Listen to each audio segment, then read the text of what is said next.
So I say that on that last debate stage to a bunch of Republicans that are shaking in their boots. These are the things you're not supposed to say in the Republican Party even today. And then you get the mainstream media. You got this character, Van Jones, on CNN afterwards saying, this is the rise of an American demagogue who's going to live 50 years longer than Trump. This is dangerous. I am shaking. That's what he says. Just shut the f*** up. At a certain point, just shut the f*** up. Van Jones at CNN.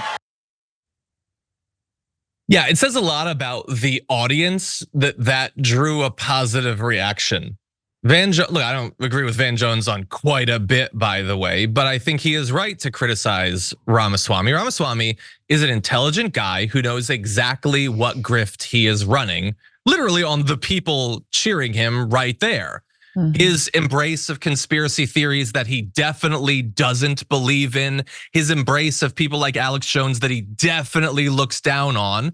He did it knowingly to get people like that to cheer for him. And Van Jones does what any reasonable person has to, which is to criticize him. And his response is, shut the F up. And everyone in the audience lost it.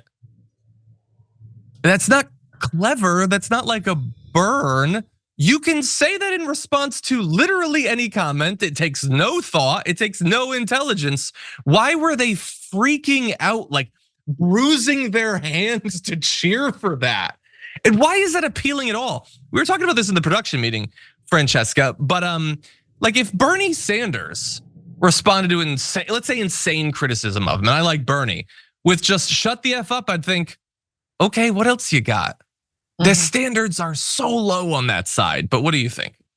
I mean, I do think it's an interesting tactic just in general to go after pundits and, people who speak about you in your campaign, right? Like normally, I think a lot of politicians rise above that. I think Bernie Sanders, you've never heard him in a stump speech say, and then CNN said I was a socialist. Like we almost wanted him to because he actually believes in, things like democracy and like helping, the poor and working class and all the stuff. But like, it's a right-wing tack, right? It's a right-wing tack to pull out. Now, Van Jones, he is a pretty big celebrity. He can take it, it's fine. But again, Trump has tweeted at, random journalists, right? He's destroyed people's lives and careers. One of those people actually was Megyn Kelly, ironically, who's sort of, comes back for more when it comes to the far right, demonizing her. But I do think that what Ramaswamy has said is scary. I don't think he's gonna continue to be a threat. I think his star will fade after this.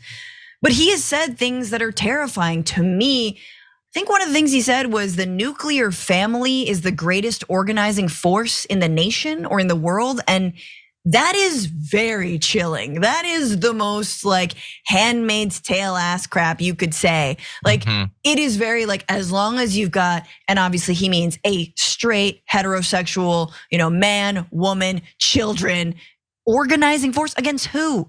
Against women, right? Against women. Yeah, that reminded me of a clip that we're not unfortunately gonna be able to play today. But yeah, look, he got his feelings hurt because someone like Van Jones, who knowing who Ramaswamy is, the fact that he was a Democrat a couple of years ago, he definitely has a very high opinion of his own intelligence. He probably watched Van Jones 4 years. He probably admired Van Jones.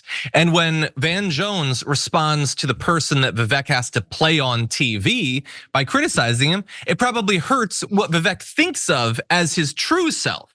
The person inside of the grift, who's better than all of this stuff that he has to say, but he's a mastermind working people from behind the curtain or whatever. It hurts his feeling that a guy that he respects would criticize him.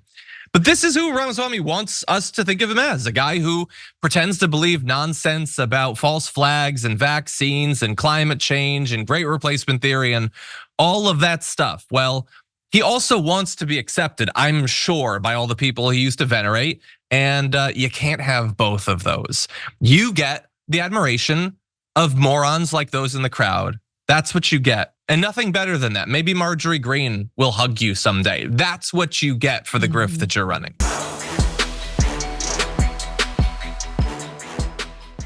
For more political news breakdowns, interviews, stories of activism, and me trying my hardest to care about the occasional big celebrity news story, subscribe to our YouTube channel at youtube.com/The Damage Report. And you can ring the bell wherever it is so you don't miss anything.